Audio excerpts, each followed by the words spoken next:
We are here today to our little group once again to discuss the 5 major pieces to the life puzzle, the Jim Rohn book. And did we get a chance to read it? Listen to it. Listen to it. That's as good. I've just been listening. Listening, very good. And did you manage to get implemented anything? Well, I've chosen today because I have to confess, with being away in Bali for the last 2 weeks, I had to speed read this last night and cram it in. I have read it before, so it was a recap, and I do listen to Jim Rohn quite a lot on my in my car as I'm driving around. So what he's saying in this book is really a summary of a lot of his philosophies anyway. And I do listen to Jim a great deal. He's one of the people I admire the most in the positive motivational realm, because he has a great way of articulating things and doing it in a very concise and simple manner. You know, he's as he always describes himself, as a farm boy from Idaho, but he became one of the greatest influences of his generation. And I just find I can listen to him speak over and over all day. He's got a great sense of humor, a very easy presentation style. What are your thoughts on that, guys? How have you found listening to him? You've been listening to audio quite a bit. He's got a very distinctive rhythm. Yeah. Is that a good one or a bad one? I don't know that I'd want to listen to it as much as you do. Okay, that's honest. So what, did you find him irritating then, or? Not catchy. For me, not catchy. Okay. It's like any, yeah. Maybe it's my age that I really relate more to him. See, I found Bob Proctor very hard to listen to, and yet other people rave about him. So everyone's different, you know. It's this is the great thing about this realm, is that for whatever reason, some people will resonate with you and some people won't. And so sometimes we can hear the same message from multiple speakers, but when we hear it from that one person where it suddenly makes sense, they might have been saying the same thing everyone else is saying, but suddenly you hear it and you act on it. And that's the important thing. And that's why we carry on. I think it was Jim Rohn actually said that that success, you don't just, it's like bathing. You don't just bathe one day and then go, okay, that's it, I've done that now, I don't ever have to bathe again. Positive motivational information is important to repeat. You just keep on repeating it, because it adds cumulatively over time to who you are. Good morning, Jane. Good morning. Great to see everyone. Great to have you with us. So have you had a chance to review or listen to Jim Rohn's book? I had a chance to listen, yes. So I'm one of the few who's actually been reading. Well, yeah. No, you know, it was easier to reading, get, just not this book. yeah. That too. Yeah, it's pretty good. Yanni, you're putting your makeup on? Yes. I know it's the middle of the day, but I got stuff to do now. Because it's the small disciplines that make the big difference, right? Good going. Hey, listen, if you're not comfortable with friends, who can you be comfortable with? Yeah, I think I came to, I mean, well, the reasons the times I don't put the camera is because I'm putting my makeup on, and today the camera was on. I was like, damn it, I'm just gonna leave it on. We love you just the same. You're lovely, no matter what. Thank you. Well, if it makes you feel better, I didn't put my makeup on either. I'll call it putting my face on. So Tony, did you come back from vacation with a cold? No, worse than that, Jane. It's man flu. Ow, I'm so sick. The girls just admitted to me that it is worse than childbirth.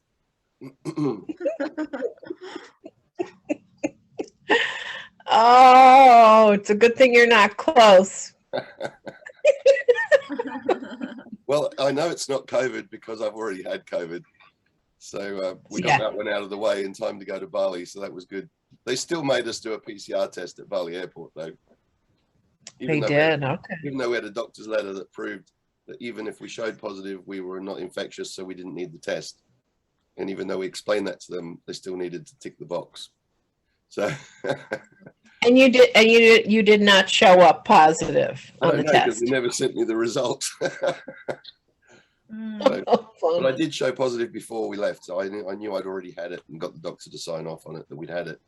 Because apparently, when you do it, just so you know, when you do a PCR test, even sometime after you've had COVID, you're no longer infectious. You may still have trace elements of it in your system, so you could still show positive on a PCR.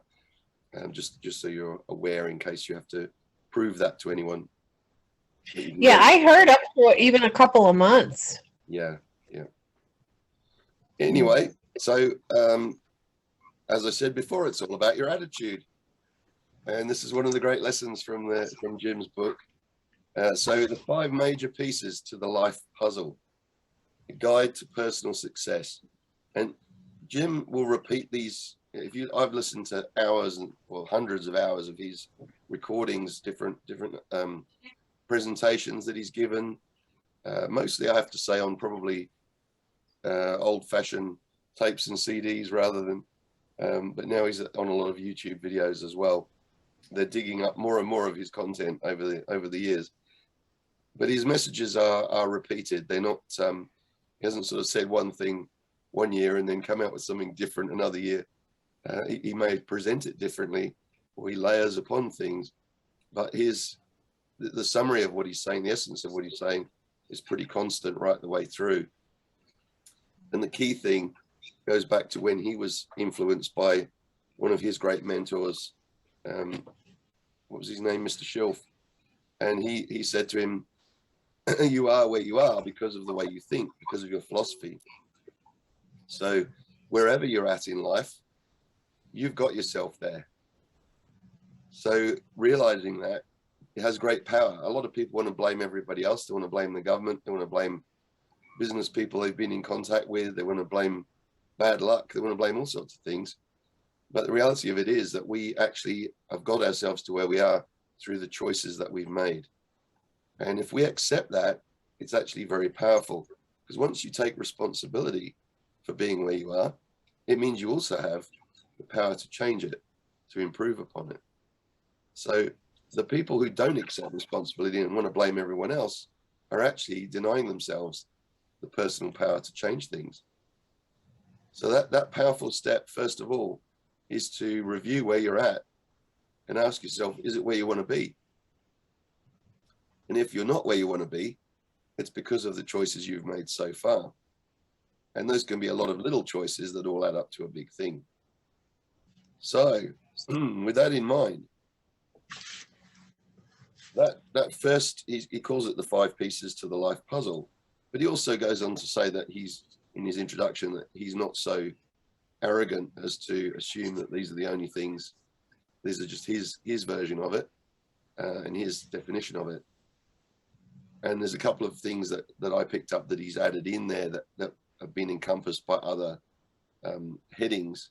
Like, for instance, gratitude is mentioned quite heavily in lifestyle at the end there. But gratitude is one of the things that a lot of people, a lot of motivational speakers will tell you is a fun, sort of a starting point, a foundational point of improving your life. Simply being grateful for where you are now, for what you have already, because that means, again, if you can be grateful for perhaps what little you may have, it also means that you'll appreciate what you may gain as you go forwards,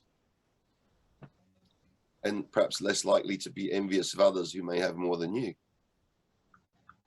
So let's start with this philosophy. Oh, sorry, did somebody want to say something? I thought I caught something there that somebody was saying. So he says in the foreword, we achieve rewards and we make progress, not by our intense pursuits, but by what we become, for it is what we are that finally determines the results we attract. To have more, we must first become more. That is the essence of the philosophy espoused by Jim Rohn. It starts with who we are. So, and you hear probably a lot of speakers that they have that philosophy of be, do, and have.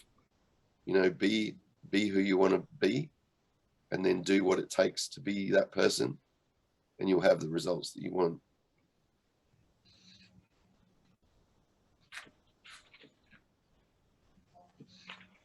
So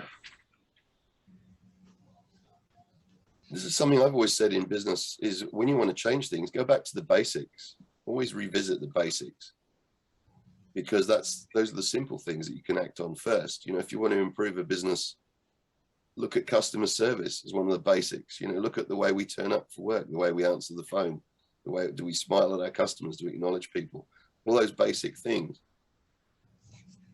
Those are the things, if you master the basics well, it gives you a really good foundation.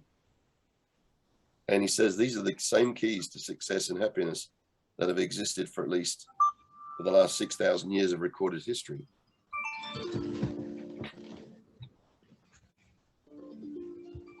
So, philosophy. A major factor in determining how our lives turn out is the way we choose to think. Now, a lot of the books we've been reading in recent weeks are repeating this message.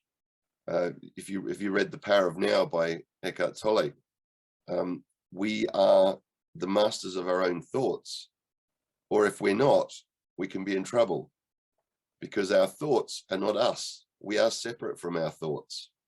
We can actually dissociate from ourselves and look down on ourselves and go, why am I thinking like that?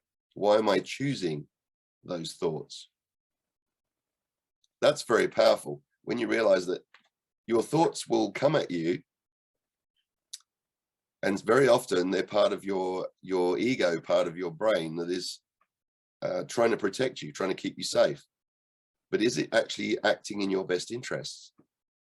We just went through a very interesting experience with that. We're doing a freediving course where you have to push yourself, where your body is telling you, I need to breathe. And you're down under the ocean holding the same breath of air that you took in at the surface, and your body is screaming at you, I want to breathe. And you can acknowledge that. You can go, there's my brain, my survival instinct kicking in, telling me what I need to do. But is that true? Is that me? Or is that just my thoughts? And you have to override it and know that you've got more breath in your lungs and you can keep going for longer. And then you do. I actually experienced that. I actually did that. Yeah. Because you're like, you're telling yourself, and once you relax, like when you meditate and just let it go, you're actually are able to go. But I wanted to test that theory, and I was able to do it, because it's like, it was a long pool, right? You have to go, and I was always go and come back, and halfway I couldn't pass that. But then after I stopped listening to that thought, I was like, and let it go, and I was able to push. Like I didn't say breathe with that, because I wasn't breathing, but I just stopped thinking. And I think I think it was an example where he said they put a guy in 7 minutes in a tank, and then he's like, well, how do you do it? He's like, I don't know. I think I was thinking this, I would think of that. And Errol told him, no, the reason you did is because you weren't thinking. Because if you were thinking, you would have drowned yourself. You know, so I tried that. I went to the spa, I think 1 week ago or 2, and I did it. I was able to do it. I guess that you did, otherwise you After I thought about it. Yeah, just doing it. Even in a working out, like when you feel you're getting tired, when you actually stop thinking, you're able to keep going. I just focus on feeling my body, feeling my muscle, and I'm able to push myself a little bit more. Because I needed to cut my trainer, because that was costing a lot. So I was like, I always told myself, I need him to push me. I need him to push me. But no, it's like not listening to myself and just doing it, basically. Well done. Yeah. That's a good share. And the other thing that you nailed there, Yanni, is that it's incremental. You know, just because we can't hold our breath for 2 minutes today doesn't mean we couldn't do it. You might only be able to hold your breath for 30 seconds today, but if you could hold it for 35 seconds tomorrow and 40 seconds the day after, then eventually you'll get there. So it's the same. We've just started something, and I have to actually thank my stepson Troy, who lives at home with us, who's we're caring for. He has epilepsy, but for some reason he's come up with this notion that he's going to test himself by doing planking. And so he started a competition with his mum, which I've now joined in on. And I say a competition, it's not a competition with each other, it's a competition with ourselves, because the objective is to hold the plank position on the floor for as long as you can, until you know your body's kind of shaking and everything and you can't do it any longer. And it's surprising, you know, if you can just do a little bit longer than yesterday, if you keep doing that over a period of, I believe, something like 30 days, you actually start to see significant differences in your tone, in your, you know, your muscle tone and your posture, and all sorts of other benefits. There's actually videos you can watch on all the benefits that you get with doing planking every day. So that's the one simple thing. And this is another of Jim Rohn's philosophies in this book, is that the simple things that are easy to do are also easy not to do. So when you do something and challenge yourself like that, you can do more than you previously thought you could do, but through incremental changes, incremental growth, but also by overriding those instincts, like Yanni in the pool thinking, I've got to stop, I've got to breathe, but you keep going a little bit further and you stop listening to those thoughts. If you can actually, you know, I always struggle with this with meditation. Before was thinking nothing. And I'm like, how can you think nothing? How can you empty your mind?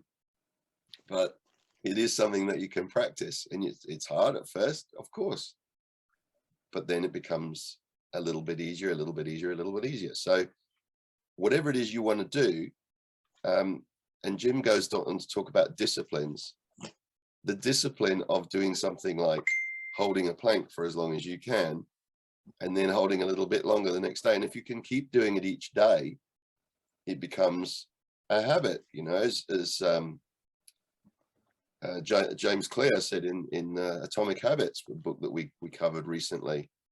It's the accumulation of these little habits that make a big difference over time. So, interestingly, about how our personal philosophy is formed, he says that those concepts that seem to agree with the conclusions we have already reached are added to our storehouse of knowledge and serve to reinforce our current thinking. Those ideas that seem to contradict our beliefs are usually quickly rejected. So how we've formed our philosophy is over time, adding all these little bits, starting with what maybe our parents taught us, if we've had parents bringing us up, or teachers, or good friends or mentors that have been around us. We've absorbed little bits and pieces from all these people, and we've pieced it all together in our own unique way, because each of us is unique. And we've either adopted those sort of positive outlooks on life, or if we've had bad influences, we may have picked up some bad habits or some bad ways of looking at things. But the point is that we always have a choice. We can change it. Just because we may have been exposed to bad influences before doesn't mean we can't shift that. And there's plenty of stories on the internet and in, you know, books and in modern culture of people who have turned their lives around from a seemingly bad situation and have maybe been looking at things the wrong way, and then suddenly they've made a decision, enough's enough, and they've gone on to be successful. Tony Robbins was working as a janitor and his life was a mess, and he decided enough's enough, I'm going to change it, and now he's a multimillionaire influencing presidents and all sorts, you know. So one of the best selling authors of the globe. It's amazing how somebody can make a massive difference over time with what may start as one decision where you then build on that and you creatively visualize the solution that you want and the outcome that you want, and back it up with activity. So there's all these different parts of this puzzle that are put together in this book. value judgments. So we make judgments about, or conclusions about these things based on how we think about things. But how we think about things is a matter of choice. So we can choose to change. And his great analogy that he loves to use in a lot of his speeches over the years is about the setting of the sail. So the winds of discontent, the winds of economic collapse or whatever can surround us, the winds of pandemic can affect all of us, but how we set our personal sails then determines the outcomes that we're going to get. So we can either choose to see all the negativity and be broken down by it, or live in fear, or live in a belief that the world is falling apart and nothing can be done about it, or we can work on ourselves and our own beliefs and our own contribution to how we're going to deal with things. So when the winds change, we must change, he says.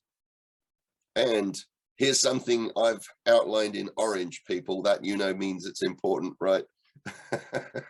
So how quickly and responsibly we react to adversity is far more important than the adversity itself. That old thing about, get knocked down, get back up on the horse, right? How quickly do we do that? The great challenge of life is to control the process of our own thinking. That's a common message from most of these motivational speakers or influential speakers, is what we can't necessarily always choose what happens to us, but we can always choose how we're going to think about what and how we're going to feel, therefore, about what happens to us. Has anyone read A Man's Search for Meaning by Viktor Frankl? My absolute favorite. Yeah, it's about the survivor of a concentration camp, and he did a whole study on this, of why do some prisoners in the camp simply give up and die, and why did others imagine a life beyond that camp and then go and live it.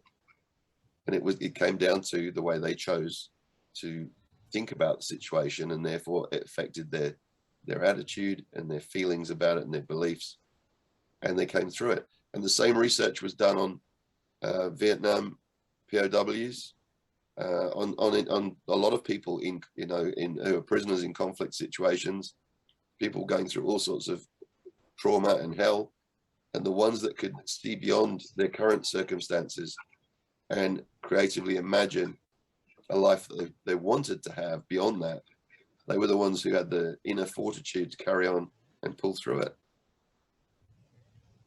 Did you want to add anything to that, Jane? Yeah, I think just that book that I think I read it, I don't know, probably 20 years ago, I want to say. It changed my life. Like, I don't think any other book has, because and you wouldn't mind, but it's only like this thick. It's not a thick book, but it's packed with so much. I mean, here he was, an MD, and treated so horribly, but he always looked for the good, even in his own persecutors. Which is ultimately what saved him. He was beaten. There's a story where he's beaten up by a guard, and he so badly that he can't get up off the floor to go back to his cell, and the guard helps him to get up because he can't do it himself, and he thanks the guard for helping him. The guard who's just beaten him up, and that has such a profound influence on the guard. The guard starts smuggling him food. Yeah, to survive. Yeah, it's amazing. It's really amazing. I'm just reading another book at the moment, which is definitely one I'd recommend for review. We'll probably get to. Oh yeah, what's that? And that's Happy by Turia Pitt. So this is a lady, I don't know if you've heard of her, but she was a long distance runner, and she got caught in a bushfire in Australia. So this was part of a race she was running, and a bushfire came in unexpectedly, and she got heavily burnt, like to the point where she actually died, and they brought her back. They managed to rescue her. So she's horribly disfigured, and it's the story of how she's turned her life around, and is now a motivational speaker and an author and inspiring people all over the place. Happy by And who? what? Turia Pitt. So it's Turia. Pitt, P-I-T-T, I think. Let me just check. Hang on. I'll just type it in.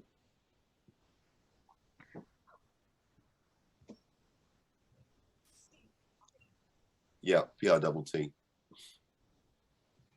And it's called Happy. Excuse me. So there's a common theme there that no matter what ordeal or no matter what trauma you may be dealing with, of course the trauma is going to affect you. Of course, you know, you're human. You can't help but be affected by significant trauma or by going through a life-changing ordeal. But how you choose to respond to that is everything. It's what can make or break you. And hopefully most of us don't have to go through anything as extreme as being put in a concentration camp and beaten up and starved, or being burnt horribly. But we, to our own selves, something as insignificant as, you know, having a bad day at work with a tough boss who's, you know, belittling you or something, being bullied at work or something like that, it's important to you because it's happening to you. There's an old adage, I think it's in Andrew Matthews' book, about you may have a sore knee and someone can tell you, well, that's nothing. There's John there. He's got a broken leg. You should be happy you've only got a sore knee. He's got a broken leg. That's true. And you can acknowledge that, but your knee still hurts. So, you know, it's real for you. You're going through it. So the level of someone else's suffering doesn't extinguish your own, but it certainly can put it in perspective. And so we can choose, am I going to let this sore knee ruin my life, or am I going to, if I got a cold and I'm coughing and stuff up, is that going to stop me from doing the things I want to do? Well, it might stop me doing a couple of things, but the majority of things, I'm still going to go out and work. I'm still going to go and get stuff done because I can carry on. I'm not, you know, bedridden or anything. So we do what we can, and we can choose how we're going to let that affect us and how we're going to let adversity affect us. He goes on to say the importance of new information is key in this, because we can't make those things go away. We can't undo the fact that Victor was in a concentration camp or that Turia got badly burnt. They happened, but we can input new information. We can input positive things. We can feel gratitude for what we do have.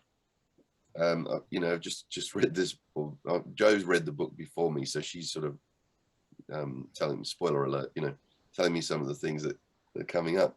And one of them is where she read out a passage to me where, you know, Turia's had multiple operations, and something as simple as for quite some time she couldn't breathe through her nose. So suddenly, that when she had an operation where that was restored, the first breath of air through her nose was incredible.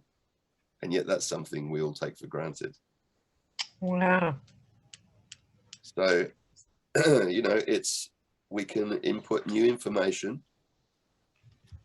We can learn from failure as much as we can learn from success. So how we choose to put those things in perspective, do we sit there and blame other people, blame circumstances, blame everything for where we got to?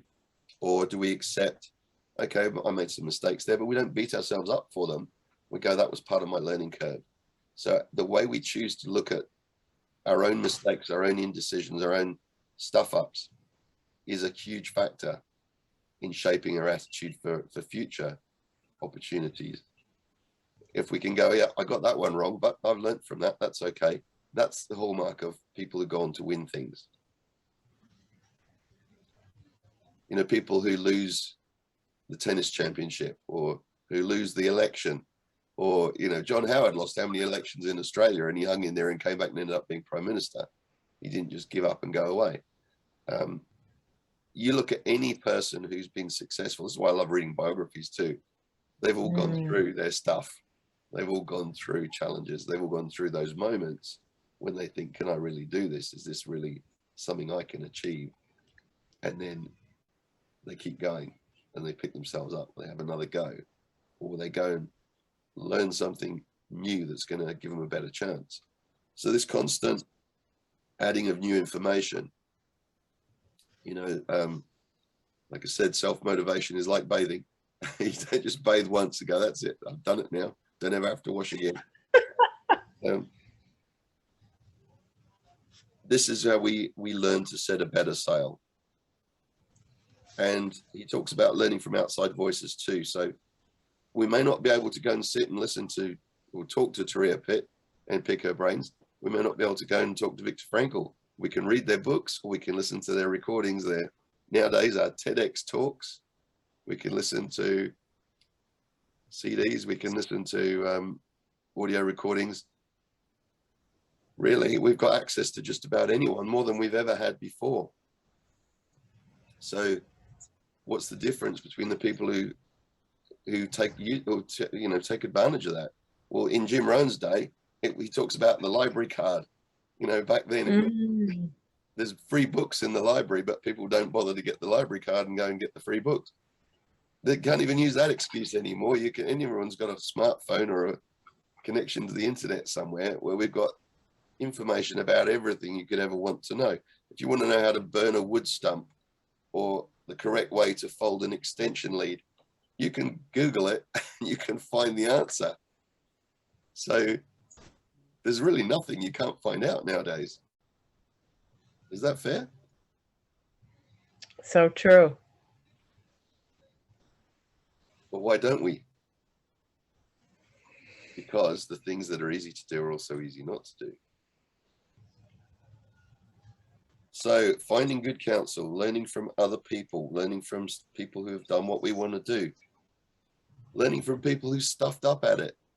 Like Jim Rohn says, learning from the failures. And he actually says on one of the recordings I was listening to, we should go and talk to the guy who failed, because we can learn a lot more from him about how not to do it, you know, or the lady, not being genderist there. In this lifetime, there is no greater project than the deliberate development of our own lives. Now, do we drift on the open sea with the sail down, or do we set our own sail and go where we want to go? And I love this bit. One of the major reasons why people are not doing well is because they keep trying to get through the day. A more worthy challenge is to try to get from the day. So what did we learn today? That's a great question to ask yourself on a daily basis, if you can. If you can squeeze in, how long did it take me to verbalize those few words? If we can squeeze in enough seconds to ask ourselves the question and think about the answer, we did that every day, wouldn't we keep on learning a lot more? Or do we let those lessons blow past us like tumbleweed in a Western movie?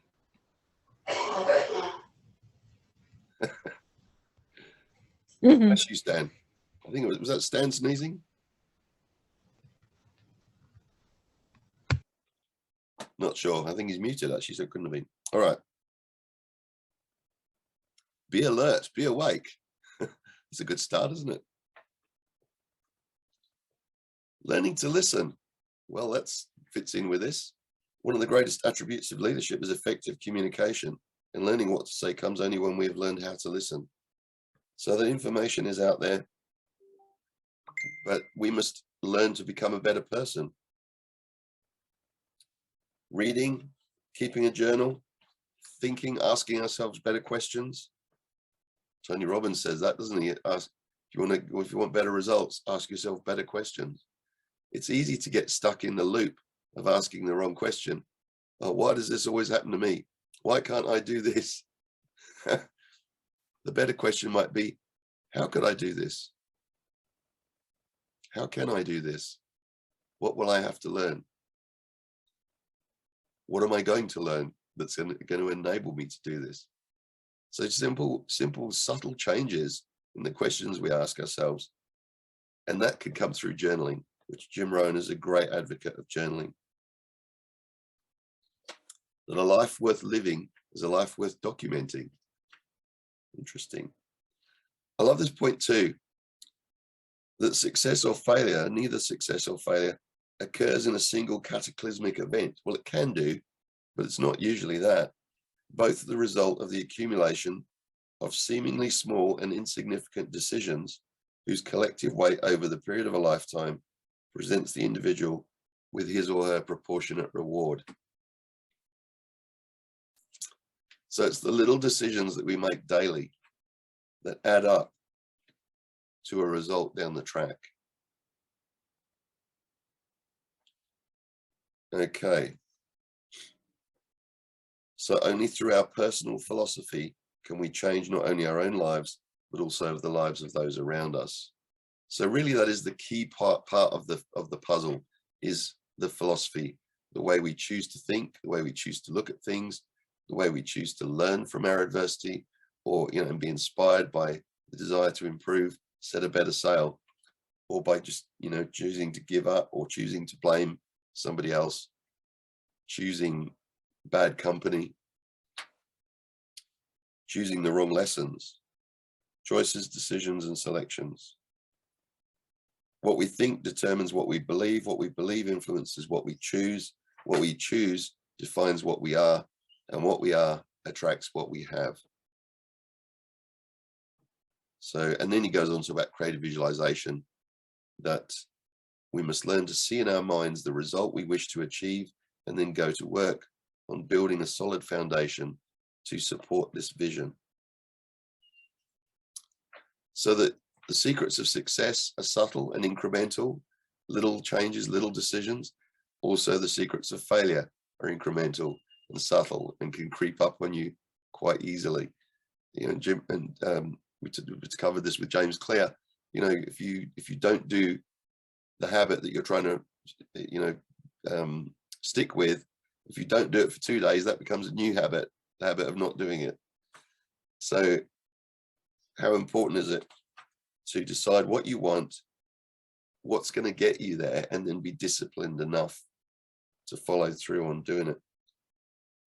Formula for success is to follow a few simple disciplines practiced every day. He mentions it in quite a lot of his talks about the eat an apple a day. I don't know if, strictly speaking, that's going to be the cure to all your health issues, but the point is, apple's just the example, right? That old saying, an apple a day keeps the doctor away. Well, then eat the apple, you know, don't neglect to do what it takes. So if they say now, you know, going for a brisk walk for 30 minutes a day will make a massive difference to your health. Moving, keeping moving. So sitting is the new smoking, I've heard mentioned a few times. So little things, lots of little things accumulated over time. And that disciplines affect each other. Again, James Clear talked about that, didn't he? Stacking habits. If you become good at one thing and you can tie in, when I've done this, then I'll do that, you know.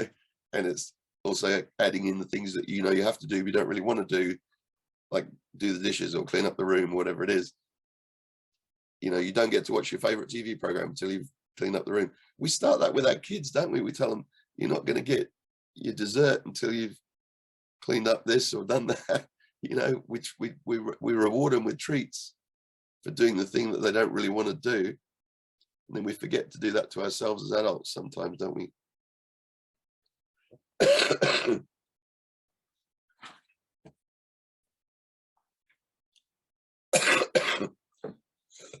Excuse me. So become the master of our ships, the captain of our soul, by developing a sound personal philosophy. Anyone else got anything to add on that?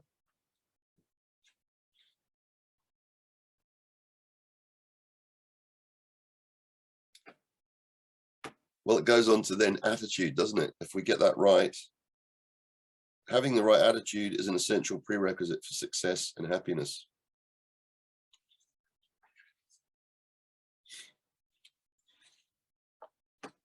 a lot of people talk about this, the difference between the past, the present, and the future. A lot of us spend a lot of time feeling guilty or sad about things that have happened in the past, regretting things. A lot of us worry about what might happen in the future, what could go wrong, what if this happens, what if that happens, and we worry. I've got a wife who is a warrior. If she didn't have anything to worry about, she'd be worried about the fact she didn't have anything to worry about. So, as I keep reminding her sometimes, that's is that in your best interest? And you know, you're focusing on all these things that could go wrong. What if that happens? What if this happens? You know, you're not actually going to help yourself, are you? Instead, develop a plan for what you want to happen, how you're going to make it happen. And I have to say, my wife is one of the best manifestors I know of. That she can, she says, we're going to do this, and we do it. She imagines herself doing it. When we bought the house that we've got now, that I'm sitting in, you know, the finance broker told us we've got no chance of getting it, no right to get it. And we both said, right, we're going to get it. And then the real estate agent had put a video online, a walkthrough of the house, and Joe watched it every day, imagining where she was going to put the furniture. So that creative visualization of we're going to make this happen, and we'll do what it takes, and we did. So you just your current moment is where your better future begins. The past gave us a wealth of memories and experiences, and the present gives us a chance to use them wisely. As they say, the present is a gift. That's why they call it the present. Being in the present. I love this point. Today brings to each of us 1,440 minutes, 86,400 ticks of the clock. Both the poor and the wealthy have the same 24 hours of opportunity. Do we want to admit to that? Well, you could argue that they get more time because they leverage their time by using other people's time.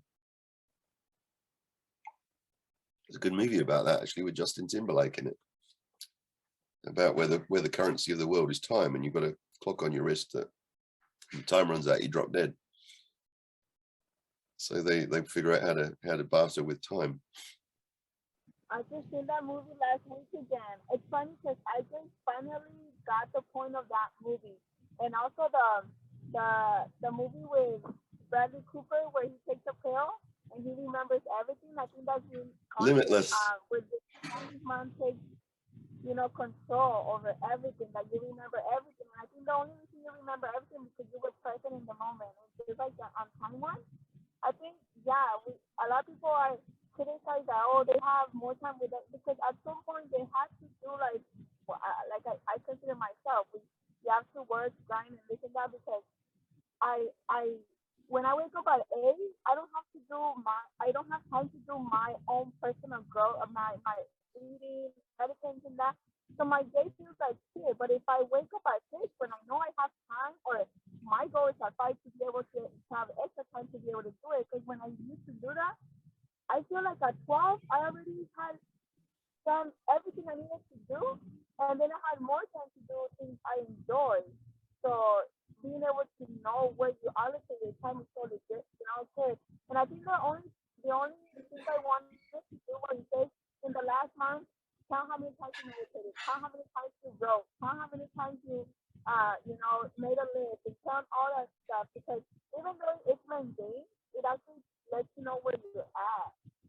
And that's using your time wisely, you know.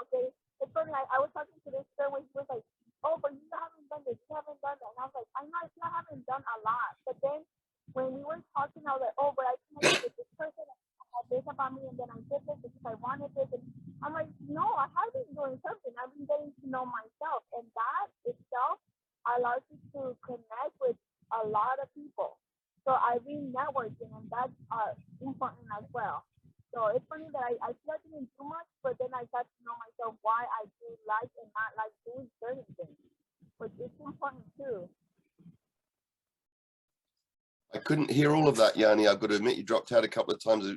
Maybe you're talking in your car?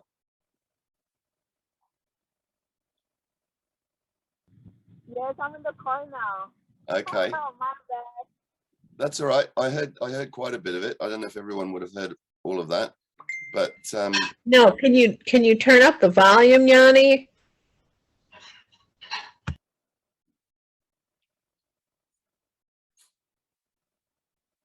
or could you maybe just repeat the key message that you wanted to get for those who didn't hear all of that?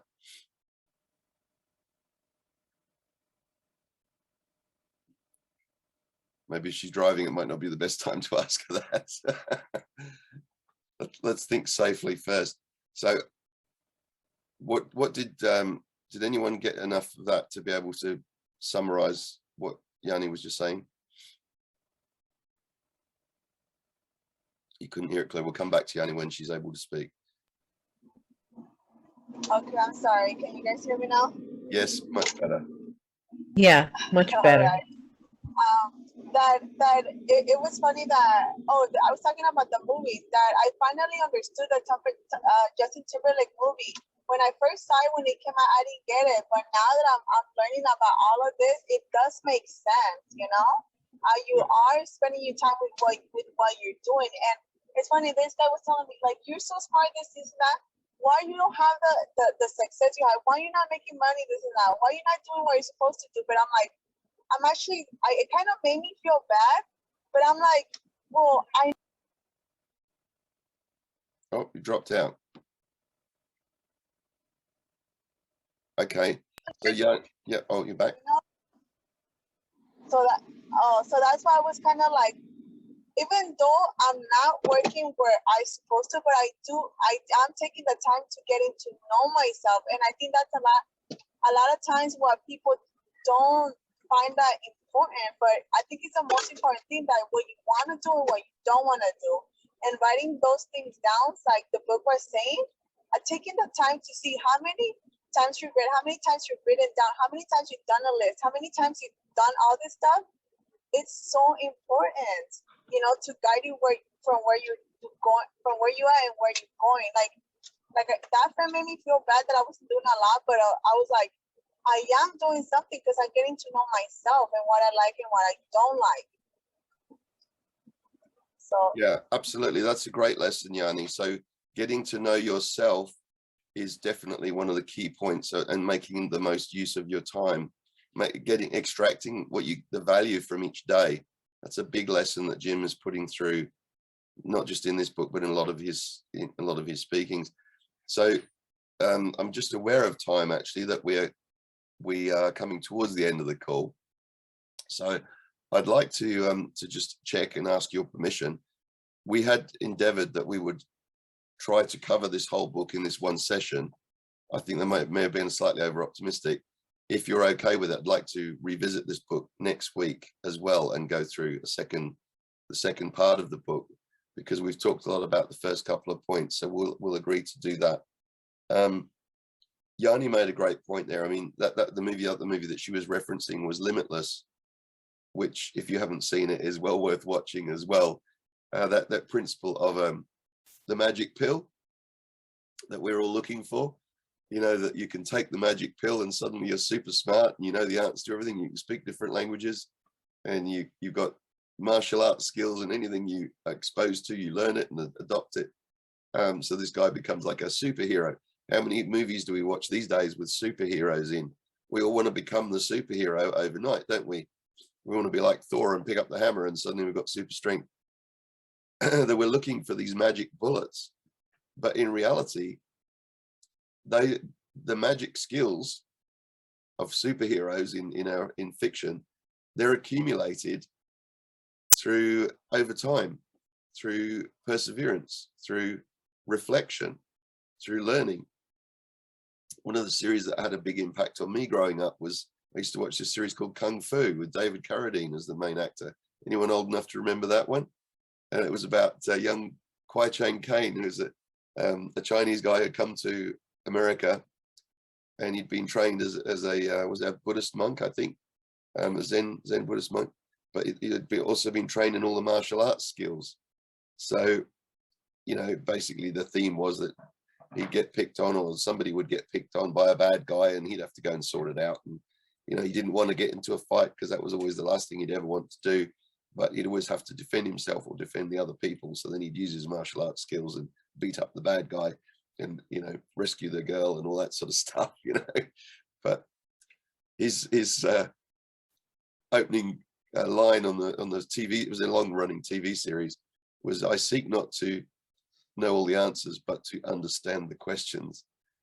Something like that. I think I'm paraphrasing slightly, but yeah, I seek not to know the answer, but I always seek to understand the question. So it is a constant process of self-reflection, review. What did I take from this? What did this adversity teach me? What can I learn and use to my advantage going forwards? How can I turn? So many stories are about people who turn adversity into success.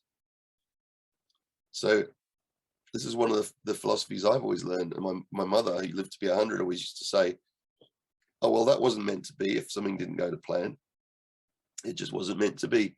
But it doesn't matter. There'll be something better around the corner. And so that attitude always meant that even, you know, like the old country and western songs where the roof just fell in and the dog died and the wife left you and everything goes wrong, could turn out later to be the best set of things that ever happened to you. Because if that all hadn't happened, you wouldn't go off and get the dream job and meet the dream girl and, you know, become the success story that you later become. So it's not the adversity, it's how we choose to respond to the adversity that then shapes our destiny. So yes, great examples from Yanni there. And sometimes we might watch a movie like that and not get the message, and then we read a book like this and suddenly we go, oh no, I know what they were on about there, what they were trying to get across to us. So failure is the slow and imperceptible accumulation of small errors in judgment repeated on a daily basis over a prolonged period of time. Just as we don't become an overnight success, we very often don't become an overnight failure either. It's those little choices that are accumulated.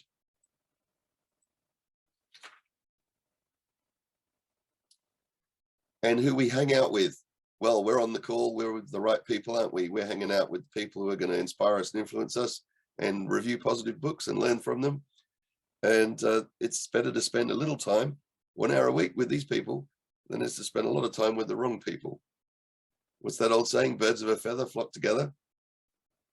There's a lot of those old sayings. My mother used to come out with a lot of those old sayings, and they were founded on good, solid principles. Success moves towards those who search for progress, not towards those who need or want its rewards. It's another message that Jim conveys in quite a few of his talks. We don't get success because we want it. We get success or even need it. We get success because we work for it. We do what it takes to get success. We hang out with the right people. We read the right books. We do the journaling. We do the plank, whatever it is we need to do. And we look after ourselves. We hang out with people who can teach us what we need to know. And not just what we need to know, but people who have good character, people who have good values. We look for those people that we can learn from, be influenced by. And we seek to be the best version of ourselves that we can be. I know that some people don't like that. It sounds cliched and all that. Oh, you're going to be the best version. You know, there's a lot of stuff on social media. But it is about improving yourself, not just settling for the person I was yesterday. It's not necessarily about competing with the other person. It doesn't matter whether, if Joe can do a longer plank than me, that's great. As long as I can do a better plank and last slightly longer than I did yesterday, then I'm moving forwards. With the free diving, I didn't think I could do it. I didn't think I'd be. I'm a scuba diver. I've done a couple of 100 dives, and in some ways the principles are the opposite. You know, with scuba diving, you always have a slow, controlled descent. You do a safety stop before you go back up. You've got air in the tanks. You've got compressed air in your lungs.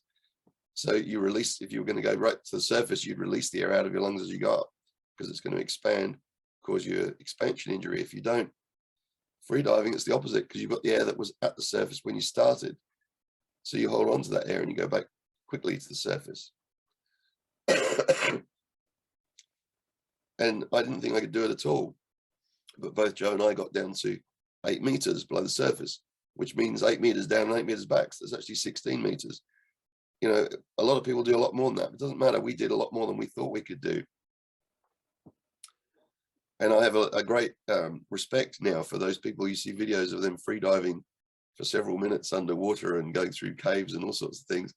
Like that blows my mind that they can do that. But they didn't just be able to do it from day one. They've built up to that incrementally over a long period of time. And they probably started like me, going down a meter or two and going, shit, I need to get back to the surface quick. So there we go.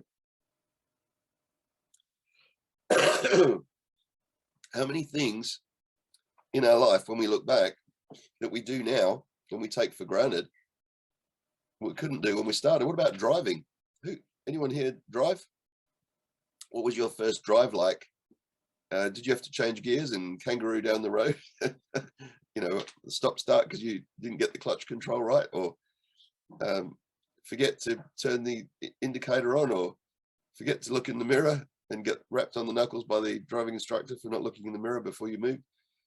And now I bet you can drive down the road doing your hair and having a conversation with your next door neighbor on the phone and thinking about what you're going to make for dinner that night and all sorts of other things without even a second thought about the fact that you're driving down the road, because you're just doing that on autopilot, aren't you?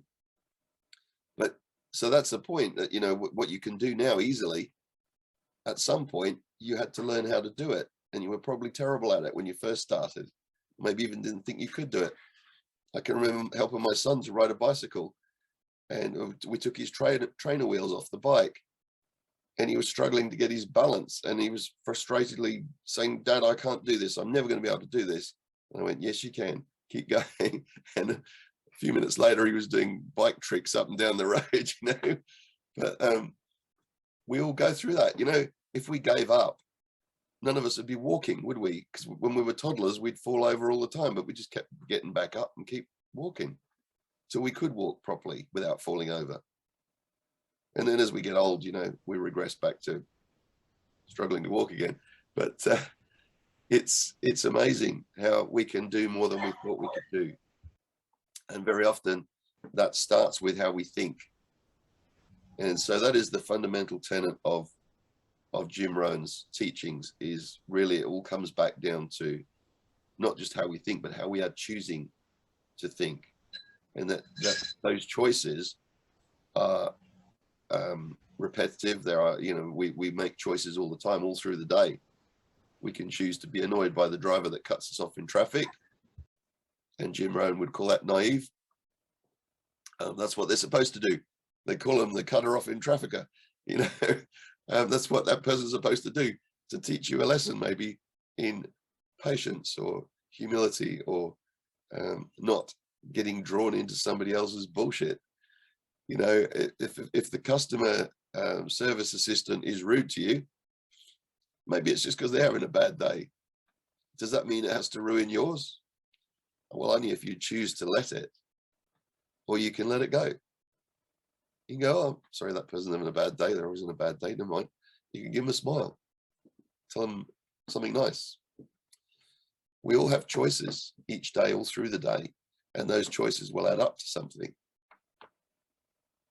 You know, I can choose to take better care of myself, and I'll get over this cold quicker. Right. Anyone want to add anything else? I'm just conscious of time, and that we've all got other things to do as well. We'll carry on the second half of next week, so the second half of the book next week, and we'll talk a bit more about the areas of activity, results, and lifestyle. Anyone got anything else they want to add from this morning to complete? Any thoughts that have arisen? Anything? Yeah, into effect? Yeah, I'd like to add. I haven't thought about this in years, but when you said about learning how to drive, gosh, I can't believe I did this, but I did. My first car that I bought, it was right after I got out of college, and I said I'm going to take out a loan, and I had just gotten a new full-time job, and I'm going to do this. And I decided to purchase a car with a standard shift.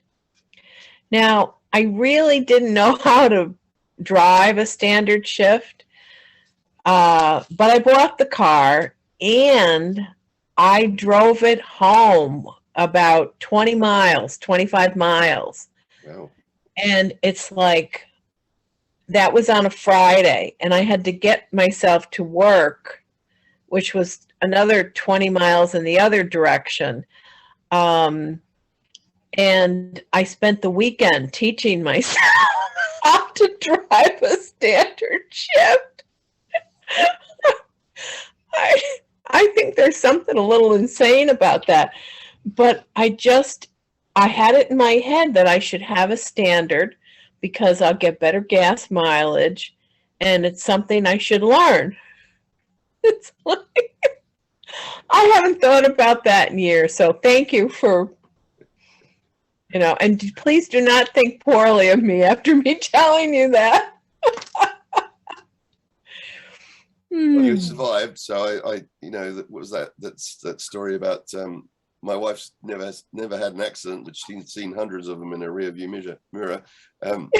Let's hope that you didn't impact anybody else while you were I don't think I did, but I think I was pretty naive and kind of, I don't know. No really never meant no to me. It meant maybe. I didn't hear no, I heard maybe. It's like, no, but someone's saying no to you. You should not do that. Well, maybe I should. Maybe I should buy that car. Maybe. It's like, oh. I've got a 2-year-old granddaughter, and I'm loving this. Is putting my wife through ordeals every day with this conflict of wills. They call it the terrible twos. Yes. So Peyton, my 2-year-old granddaughter, is now at that point where she's challenging things and saying, I want to do this. And then she gets no from her mother, and she's like, you can see this look of determination on her face, like, I want to do it and I'm going to do it. And that's what my daughter was like. And I'm just going, karma. Oh, that's great. About this as well, that she knows she was like that as a toddler, and now she's so oh my God, that's the best. I was on a Zoom call the other day, or a FaceTime call, and my daughter's saying, turning away from the camera, going, no, Peyton, no, put down that soap, because she wanted to start eating this bar of soap. Oh no! Oh my goodness! We've got a Mexican standoff happening here now, because she's sitting there looking at me, sort of glaring at me like, won't put the soap down, still got it in her hand. And it's like that look of defiance, but I want to put this in my mouth. Oh my God. Well, at least it wasn't matches. She wasn't playing with matches. No. Yeah. No, and she did not eat the soap, and my daughter wouldn't have let her eat the soap either. But no, I know, but sometimes we can't get to the kids soon enough, And kids will certainly challenge you, and that they're going through that, and yet it gets knocked out of us, doesn't it, later on? That determination, in a lot of cases, a lot of people. So if you can develop that inner fortitude, that you will not be put off by people who are going to try and get in the way of you achieving your goals, as long as you're not disadvantaging other people in the process. So if you're being good to people and you're still keeping in with those other values that we talked about, values in here, it's possible for you to improve your own life and at the same time improve other people's lives. Wow. So true. So yeah, anyone else got any last thoughts on today's stuff that we've gone through? Coralie, anything you wanted to add? I'm just wondering actually how it fits in with that we're all perfect the way we are. What do you think? Well, we're perfect for where we're at this moment, based on where we need to be. We're a perfect. We have perfect potential that any of us can change our situation to in a better way to whatever we want it to be. Does that mean there's anything wrong with you right now? No, you are as you're meant to be. That's probably the, I know it's like a juxtaposition of ideas, but we're perfect as we are, but is that all we can become? No, we can become more than that. We can become better if we choose to be, but we're perfect for who we are right now at this moment. So, and being grateful for that and being in this moment, we are where we're at because of the choices we've made. Can we make better choices? Of course we can. Can we improve? Yes, we can. Does that mean there's anything wrong with us right now? No, we're perfect as we are. Well, Carly, I think I'm glad you asked that, or brought that up, because I think that it's not even so much about being perfect, although yes, there are too many of us that are perfectionists and driven, to please others, and that's all wrong. But I think a good guide for life is, how satisfied are you? How peaceful are you? How much joy are you able to bring to yourself?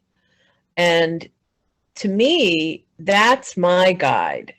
If I'm able to bring joy into my own life, then maybe I don't need a lot of growth right now. But I don't know. That's my thought. It's a deeply philosophical question, and one we can certainly ponder and spend more time on coming back to next week. It depends also on your definition of the word perfect. So, and depends on probably spiritual beliefs, religious beliefs. Perfect in the sense that we are as we're meant to be. If we look at a universal sort of concept, there's always room for improvement in terms of we haven't realized our potential. We can always achieve more. We can always contribute more. We can be a better person than we were yesterday. But for this moment right now, for where we're at, we're in the sort of the perfect state. Now, see, this is a controversial point, because if you're in the middle of a bomb shelter in Ukraine and there's bombs landing all around you, how could you say, well, I'm not perfect? No, the situation isn't perfect, but even within that, you can be perfect. Like the Viktor Frankl story, he's there getting beaten up and starving and freezing cold, and doesn't know from 1 minute to the next whether he's going to make it through the day, but he's still choosing to be perfect in that moment, in his thoughts and his own inner being, and to focus on the positive, to be grateful. If I've only got one piece of bread to last me the day, at least I've got one piece of bread. I'm thankful for that one piece of bread. So it's how we're going to look at that situation out. We can choose to be perfect, because it's as perfect as we can make it in that moment. We exist. Yeah, we're alive. It's what you focus on. So it's a great question. Thank you for asking that, because it's a very thought-provoking question, because it sounds counterintuitive, and that's why journaling is so important, because you can ask yourself, am I perfect? Is this moment perfect? What is perfect about it? What's not perfect about it? What could I choose to do that would make it more perfect? Yeah. I mean, is there even such a thing as perfect? So it's all about, words are communicating feelings, really, aren't they? We're using words to try to, my definition of perfect could be completely different to everyone else on this call's definition of perfect. Yeah, but you could also swap that and say, am I good enough if I'm like this, but I want to strive to be like that? Well, there's the underlying deep question that all of us are constantly faced with. Am I good enough? So it's the biggest question, and the one that's most often tackled by personal development programs. Even if it's not overtly asked, it's always sitting there simmering under the surface. Yeah. Because probably all of us at some point doubt that we're perfect, or doubt that we're good enough. So the spiritual thing is to go, yes, I am, because if there's something I don't know, or if I haven't learned a life lesson yet that I'm meant to learn, the universe will present it to me, or God, or whatever you want to call it. So at some point, I'll have the opportunity to be that bit more perfect in that specific area. Yeah. And if you don't get the lesson, life throws it at you again. Yeah. You get it. And again and again. Okay. So Stan and Yanni both muted. Was there anything you guys wanted to add at all?